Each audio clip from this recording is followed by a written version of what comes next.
Estamos em uma guerra e não temos como fugir dela. Entre o bem e o mal, existe uma grande luta pelo domínio e controle de cada ser humano.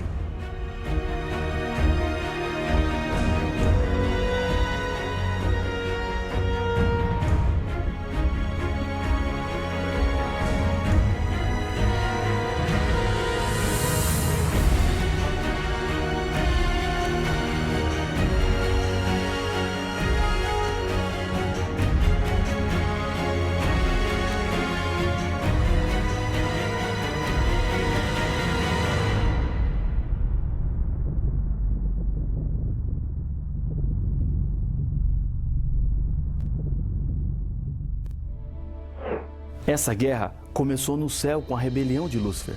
Esse conflito alcançou o planeta Terra quando Adão e Eva escolheram abrir as portas deste mundo para o diabo e os seus anjos, assim desobedecendo a Deus. Durante toda a história do pecado, encontramos o inimigo de Deus usando as mais diferentes e variadas estratégias para levar o povo de Deus ao abandono da verdade.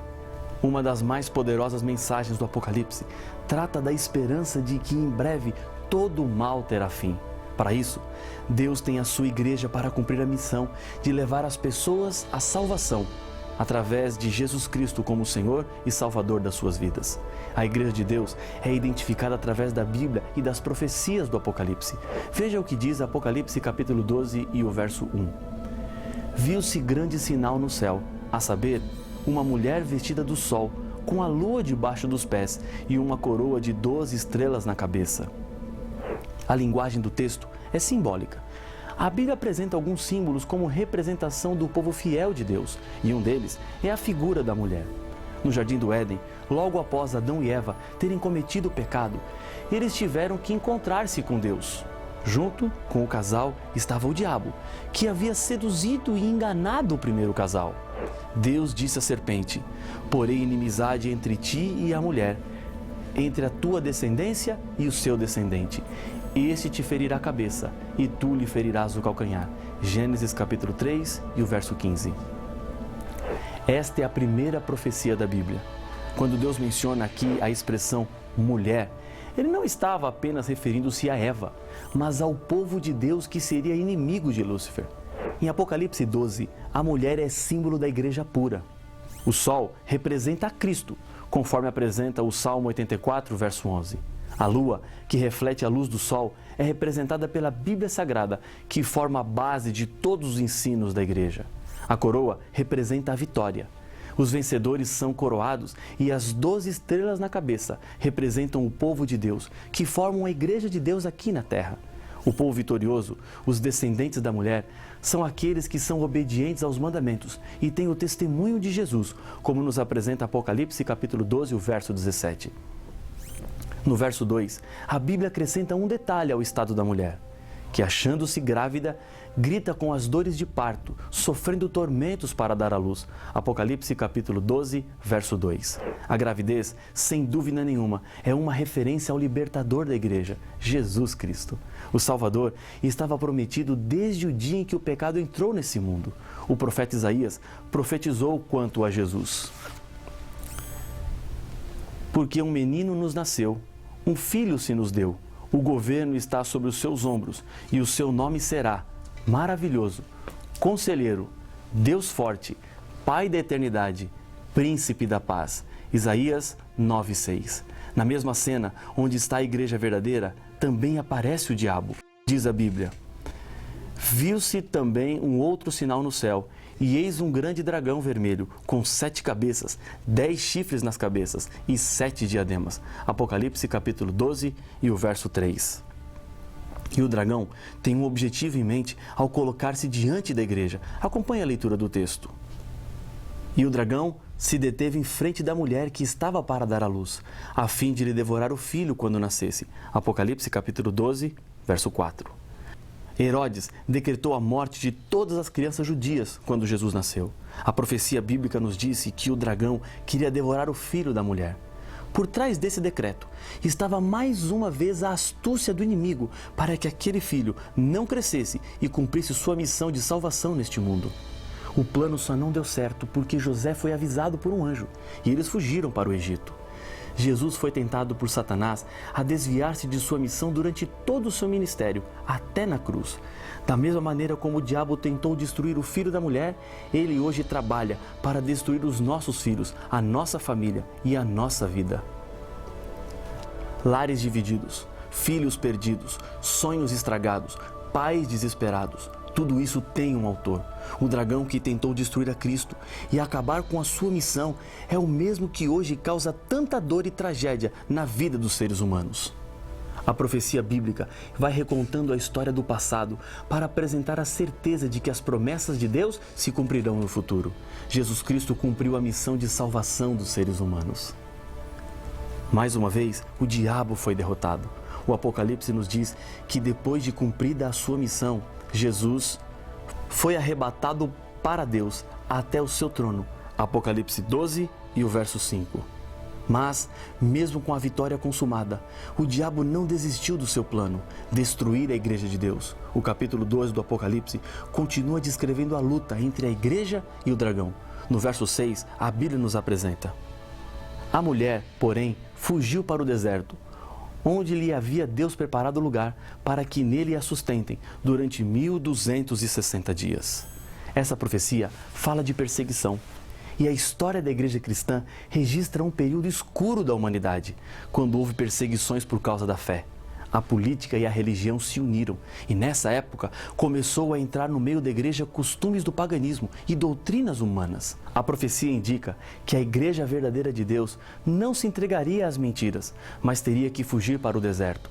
Nesse período, os fiéis cristãos não podiam se reunir publicamente, porque senão seriam mortos. O que provocou essa perseguição era a obediência que a igreja de Deus tinha para com a Bíblia. Lembre-se que a mulher estava vestida de sol, que representa Jesus Cristo, e tinha debaixo dos seus pés a lua, que representa a palavra de Deus. A igreja de Deus fundamenta os seus ensinos na Bíblia e não em tradições humanas. A Bíblia apresenta esse período de 1260 anos, onde a igreja estaria refugiada também em outras passagens. Apocalipse capítulo 11, verso 3 e 12, 6, menção de 1260 dias. Em Apocalipse capítulo 11, verso 2 e 13, verso 5, o período registrado é de 42 meses, que multiplicados por 30 dias, resultam em 1260 dias. Daniel capítulo 7, verso 25, 12, verso 7 e Apocalipse capítulo 12, verso 14, aparece a expressão tempo e tempos e metade de um tempo, ou seja, 3 tempos e meio, que equivalem a 3 anos e meio. Isso corresponde a 42 meses, 1260 dias. No período no qual a igreja estaria refugiada mais uma vez, devemos aplicar o princípio profético na contagem do tempo, quando um dia equivale a um ano, conforme Números 14:34 e Ezequiel capítulo 4, verso 7. Não é nenhuma coincidência, mas existe na história um período exatamente de 1260 anos de perseguição religiosa, que começou no ano 538, com o edito do imperador de Roma Oriental, Justiniano. Depois de derrotar os ostrogodos, povo germânico da Escandinávia, decretando que o bispo de Roma teria preeminência sobre os bispos de todas as outras cidades, pelo fato de Roma ser a capital do império e dominar o mundo político na época. A igreja então persegue aqueles que se negavam a lhe obedecer cegamente. Houve a chamada Santa Inquisição, que impedia as pessoas de lerem e estudarem a Bíblia. Isso acontecia para que as pessoas não percebessem os erros que estavam dentro da própria igreja. Instrumentos de tortura foram desenvolvidos para fazer sofrer os que recusavam as falsas doutrinas, querendo viver assim de acordo com as verdades da Bíblia. Neste tempo, a Igreja de Deus teve que se retirar e fugir para o deserto. Apenas lá era possível viver de acordo com a fé pura e genuína. Eram os chamados refúgios espirituais. Esse período de perseguição acabou em 1798, exatamente 1260 anos depois de ter começado. O general Berthier, a mando de Napoleão Bonaparte, invadiu Roma e levou preso o bispo de Roma, que na ocasião era Pio VI. Nesse tempo, o diabo se escondeu atrás de uma igreja contaminada pelo erro para perseguir o povo sincero de Deus. Na profecia de Apocalipse 12, compreendemos que a igreja de Deus, embora perseguida, sempre existiria e continuaria existindo até a volta do Senhor Jesus. E é contra essa igreja que o diabo tem lançado todas as suas armas. A igreja final de Deus tem duas características fundamentais, segundo o Apocalipse. irou-se o dragão contra a mulher e foi pelejar com os restantes da sua descendência, os que guardam os mandamentos de Deus e têm o testemunho de Jesus. Apocalipse capítulo 12, verso 17. Aqui estão as características do povo de Deus. Guarda os 10 mandamentos. Tem o testemunho de Jesus, que segundo Apocalipse 19, verso 10, é o espírito da profecia. Agora, preste atenção. Muitos cristãos guardam a maioria dos mandamentos, mas a maioria não é o que caracteriza o povo de Deus. Não é possível para os seres humanos classificarem os mandamentos. Eles são 10, escritos juntos e não separados. Todos são importantes e a validade deles não acaba. Tiago 2,10 nos apresenta: pois qualquer que guarda toda a lei, mas tropeça em um só ponto, se torna culpado de todos. Para Deus, ou são os 10 ou nada. Obedecer à lei é ser fiel aos 10 mandamentos. Se um cristão decidir ser fiel apenas em 9, para Deus é como se não obedecesse nenhum. Quando o assunto é a lei, não existe meio termo. Quando Jesus esteve aqui, em seu Sermão do Monte, ele afirmou que não veio à terra para mudar a lei, nem ao menos detalhes, enquanto o céu e a terra não passassem. Isso está escrito em Mateus capítulo 5, versos 17 e 18. Não podemos demonstrar que realmente temos a fé de Jesus se somos contrários à obediência da lei ou aceitamos a modificação de alguns dos mandamentos. Existe uma lei com 10 mandamentos que se ensina por aí que não são os mesmos 10 mandamentos que estão escritos em Êxodo 20, versos 3 a 17. O mandamento que fala sobre adoração ou veneração de imagens de escultura foi tirado. O mandamento que fala sobre o sábado foi alterado para domingo. Para completar os 10 mandamentos, o 10º então foi dividido em 2, ambos falando sobre a cobiça. A Igreja de Deus voltou do deserto depois de 1798, porque muitas verdades precisavam ainda ser restauradas. Enquanto a Igreja estava no deserto, Deus levantou alguns homens que buscavam a verdade de Deus e lutavam contra a Igreja e seus falsos ensinos. Muitos deles foram excomungados e assassinados pela Inquisição. Hoje, a Igreja de Deus trabalha para reparar na humanidade as verdades divinas. Essa igreja tem assegurado a sua vitória pela Bíblia. O segredo para serem vencedores, o Apocalipse apresenta. Eles, pois, o venceram por causa do sangue do Cordeiro e por causa da palavra do testemunho que deram, e ao mesmo tempo, em face da morte, não amaram a própria vida. Apocalipse capítulo 12, verso 11. Somos salvos pela fé na graça salvadora de Jesus. É Ele quem nos resgata. Na Mesquita de Jerusalém, há uma inscrição que diz: aquele que quer vir a mim deve primeiro tornar-se limpo. Maomé. Um homem mortal pedindo aos outros homens mortais que primeiro precisam se purificar para depois se chegarem a Ele? Cristo, diferentemente, nos chama para nos limparmos nele. Ele não nos limpa para continuarmos em rebelião, mas espera a nossa fidelidade e a nossa lealdade. O historiador latino Suetônio conta a história de um soldado que foi convocado a comparecer perante um tribunal e ele pediu a César que fosse com ele para defendê-lo. César se surpreendeu com o pedido audacioso, mas para demonstrar generosidade, disse ao soldado: enviarei alguém ao seu julgamento para que me substitua. O velho soldado abriu a sua túnica, mostrou uma cicatriz que trazia em seu peito e disse: César, quando em um combate me dei conta que uma lança ia atravessar o meu corpo, não permiti que ninguém me substituísse. Cristo não enviou ninguém para substituí-lo. Ele deu a sua vida por nós. Seremos tão ingratos a ponto de fugir à nossa responsabilidade com respeito a Ele?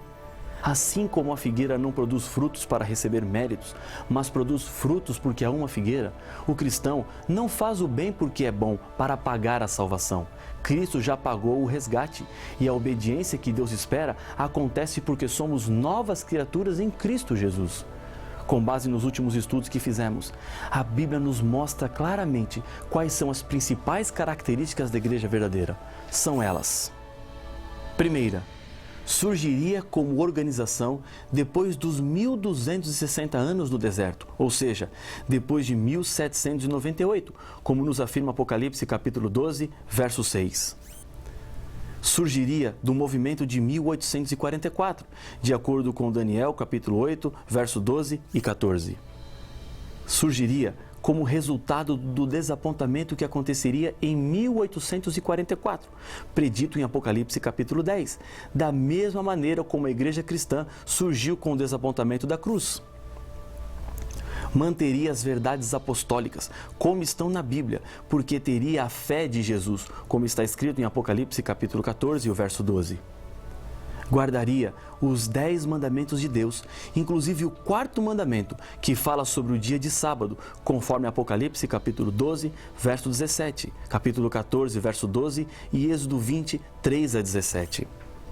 Teria o espírito de profecia, conforme Apocalipse capítulo 12, verso 17 e 19, verso 10. Pregaria as 3 mensagens angélicas do tempo do fim, de acordo com Apocalipse capítulo 14, versos 6 a 12. Seria um movimento mundial, pregando a toda nação, tribo, língua e povo, segundo Apocalipse capítulo 10, verso 11. Ensinaria que a salvação é conseguida somente pela fé em Cristo Jesus, pois pregaria o Evangelho eterno, segundo Apocalipse capítulo 14, verso 6 e capítulo 1, verso 5. Apesar do profundo respeito que merecem as pessoas sinceras que existem em todos os grupos religiosos, temos que reconhecer que a única igreja que cumpre estes 9 pontos é a Igreja Adventista do Sétimo Dia. A verdade deve ser levada ao maior número possível de pessoas. Tudo que você ouviu até aqui não deve ficar apenas para você. Leve para outras pessoas. Distribua esse material. Ainda existem muitas pessoas sinceras que precisam ouvir o que a Bíblia tem a nos dizer. Disse Jesus: ainda tenho outras ovelhas, não deste aprisco. A mim me convém conduzi-las. Elas ouvirão a minha voz. Então haverá um rebanho e um pastor. João capítulo 10, o verso 16. Jesus está lhe convidando a fazer parte da igreja dele aqui na terra. Esse é um convite de amor e também um enorme privilégio. E o que devem fazer os que aceitam fazer parte da igreja de Deus? Veja o conselho de Pedro.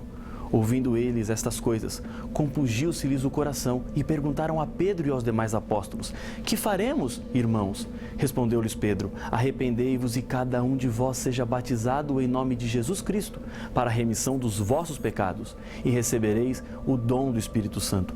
Atos capítulo 2, verso 37 e 38. O batismo é o sinal da aceitação das verdades de Deus em sua vida. É o símbolo do novo nascimento, de um novo começo. Essa é uma decisão pessoal que ninguém pode tomar em seu lugar. Lembre-se que Jesus entregou-se por você. E agora? O que é que você vai fazer?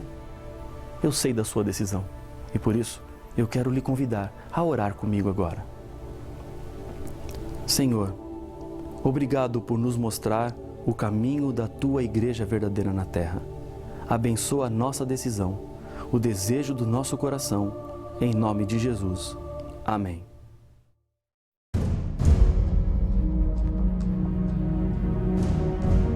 No capítulo 13 de Apocalipse, encontramos 2 bestas, uma que sai do mar e outra que sai da terra.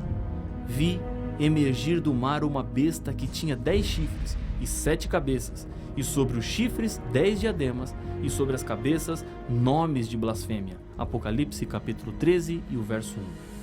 Já sabemos que o livro do Apocalipse é cheio de símbolos e significados codificados. Mas qual será o significado destas 2 bestas? O que representa cada uma? Para saber as respostas, não perca o próximo episódio de Apocalipse, o fim revelado.